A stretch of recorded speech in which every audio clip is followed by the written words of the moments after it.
Alors maintenant, vous allez peut-être me dire quelle est la relation entre l'intelligence et la culture. L'intelligence, il est indissociable de son contexte environnemental et socio-culturel. C'est ce qu'il dit un peu Gardner. Donc, l'intelligence est ce à quoi une culture accorde de l'importance. Par exemple, chaque culture est très certainement liée, on va dire, à des valeurs, à des connaissances qui sont plus valorisées que d'autres. Donc, ces valeurs ou ces connaissances qui sont plus valorisées, ça devient de l'intelligence de cette culture en particulier. Donc, c'est une construction sociale. L'intelligence est une construction sociale et elle est définissable en fonction de son appartenance à une culture donnée, et ce, de manière différente, donc selon leurs propres exigences politiques, écologiques et sociales. Donc, on va voir par exemple aux États-Unis comment nous avons eu les tests de Wechsler. Je ne sais pas si vous connaissez l'histoire de la naissance de ces tests. Donc, l'entrée des États-Unis dans la Première Guerre mondiale a donné lieu à de nouveaux besoins pour évaluer, on va dire, les recrues militaires américains. Et donc, Wechsler, à l'époque, avait créé le test Army Alpha, qui était composé essentiellement d'épreuves verbales, seulement des épreuves verbales, et qui a été créé dans cette optique. Mais il y avait certains recrues qui manquaient d'alphabétisation. Donc, on ne peut pas évaluer leurs compétences verbales. Et du coup, cela a fait émerger le besoin d'avoir une mesure non verbale de l'intelligence. Et c'est le test Army Beta. Il a vu le jour suite à ce besoin-là. Donc, pour répondre on va dire, aux besoins d'évaluation verbale et non verbale des États-Unis au début du XXe siècle, le premier test d'intelligence de Wechsler, ce qu'on appelle Wechsler-Bellevue Intelligence Scale, qui contenait une échelle verbale et une échelle non verbale, ce qu'on appelait échelle de performance. Donc, pendant très très longtemps, on utilisait ces deux échelles. D'ailleurs, même quand on avait la WISC 3, on continuait à parler d'échelle verbale, échelle de performance, jusqu'à même le WISC 4. Et du coup, l'origine de ça, c'était ce besoin d'évaluer les recrues militaires. Donc, c'est vraiment le besoin sociétal, culturel, qui donne lieu à une intelligence particulière liée culturellement à son contexte. Voilà, donc en fonction de l'appartenance à une culture donnée, certaines composantes de l'intelligence peuvent être plus privilégiées et leur apprentissage seront plus consolidés. Et du coup, ce sont les attentes culturelles ou les attentes d'un contexte culturel vis-à-vis d'un individu qui vont façonner son développement cognitif et son intelligence.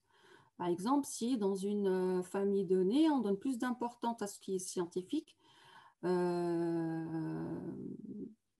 mathématiques, logico-mathématiques, et que l'enfant est très stimulé à ce niveau-là, eh bien, l'intelligence valorisera ça, et du coup, l'enfant,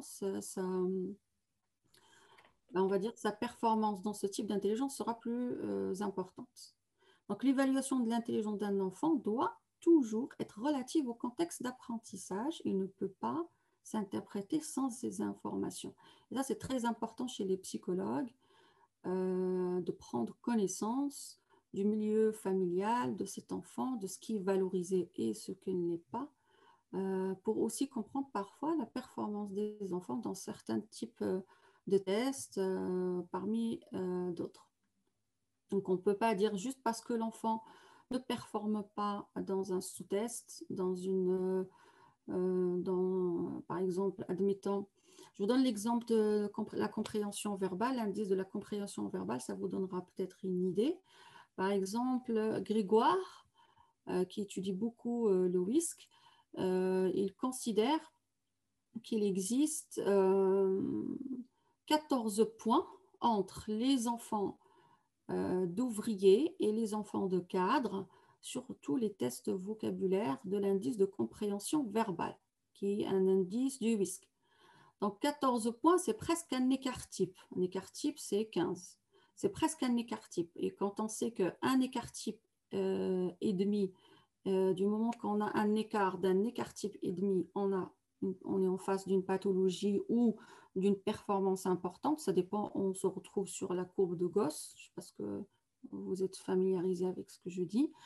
Donc, quand on est à un écart type et demi, il y a toujours soit une pathologie, si on est par exemple un écart type et demi moins de la moyenne, ou si on est un écart type et demi supérieur de la moyenne, là on se retrouve avec une compétence extraordinaire. Eh bien, est-ce que c'est parce que les enfants d'ouvriers sont moins intelligents au niveau de tout ce qui est verbal que les enfants de cadre? Eh bien non, c'est pas tout à fait ça, c'est juste que le vocabulaire est plus élaboré chez les parents, donc on parle avec ses enfants avec un vocabulaire plus élaboré.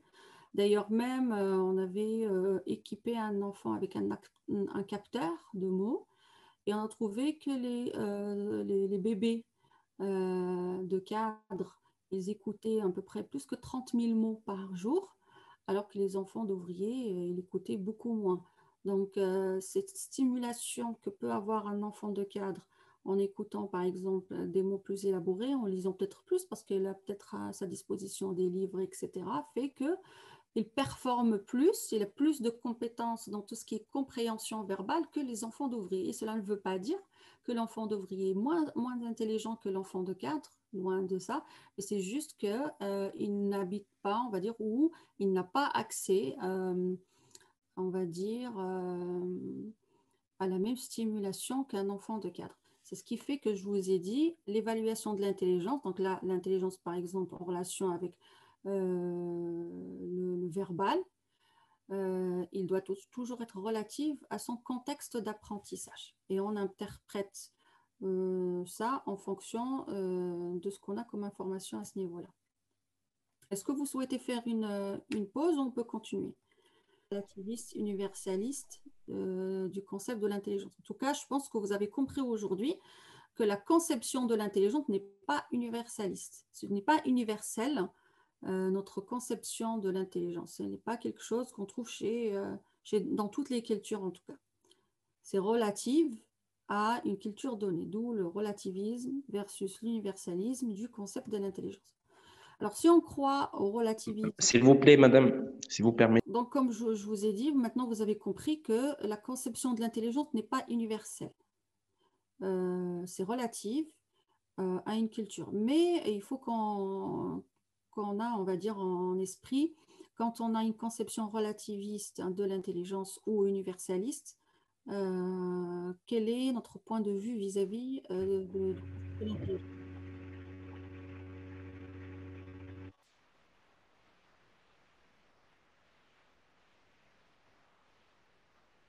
Alors, le relativisme de l'intelligence est un concept indigène. Là, vous l'avez compris maintenant, c'est un concept qui est lié à un groupe donné. Le relativisme de l'intelligence est un concept indigène et il a une signification pour un groupe particulier de personnes qui partagent une culture commune. Et l'intelligence, c'est le comportement que la culture valorise ou définit comme intelligent. Alors, quand on est avec l'universalisme de l'intelligence, eh bien, on considère qu'il existe des capacités innées universelles. Tous les groupes humains les possèdent, malgré leurs différences culturelles. Et ces capacités innées, ce sont elles qui permettent d'accomplir des tâches qui évaluent l'intelligence et résolvent des problèmes. Donc après, il n'existe pas le relativisme pur ou l'universalisme pur du concept de l'intelligence. Il y a les deux à la fois. Mais bon, on ne va pas rentrer dans ça maintenant. Donc du coup, c'est vrai qu'il y a des tests qui ont prétendu pouvoir évaluer une intelligence universelle. Ce sont les tests qu'on appelle tests culture free de Cattell. Comme par exemple, vous connaissez très très bien à mon avis, parce que ce sont des tests très investis par les pays arabes et qui ont notamment été étalonnés au Maroc, les PM38, les batteries de Raven, comme les PM38. Donc, c'est ce type de tests, on les appelle culture free, c'est-à-dire qu'ils ne sont pas dépendants de la culture, à tort d'ailleurs. Donc, par exemple, Cattell, pour lui, il existerait des tests culture free qui sont censés évaluer une intelligence universelle soutenue par un contenu supposé être familier à toutes les cultures. Bien sûr, c'est une prétention qui s'est rapidement montrée dérisoire. D'ailleurs, parce qu'un test qui ne mesurerait pas une réalité qui n'est pas influencée par la culture ne mesurerait pas du tout l'intelligence. Si vous ne mesurez pas quelque chose en relation avec la culture dont l'enfant est dépositaire, vous ne mesurez pas du tout l'intelligence. Donc, aucun contenu d'un test d'intelligence ne peut prétendre être acculturel parce que inéluctablement, elle va favoriser ou défavoriser les membres de l'autre culture. Quel que soit le contenu que vous allez utiliser, il sera familiarisé.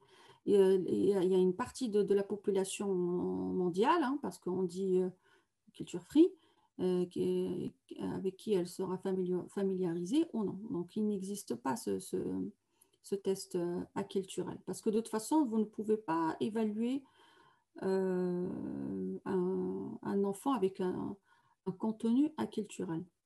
Et ce, parce qu'il n'existe pas d'épreuves culture free, comme il n'existe pas d'homme culture free.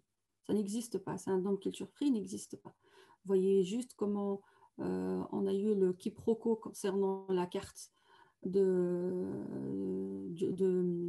l'Afrique. Ça, c'est parce que chacun de nous a une culture donnée.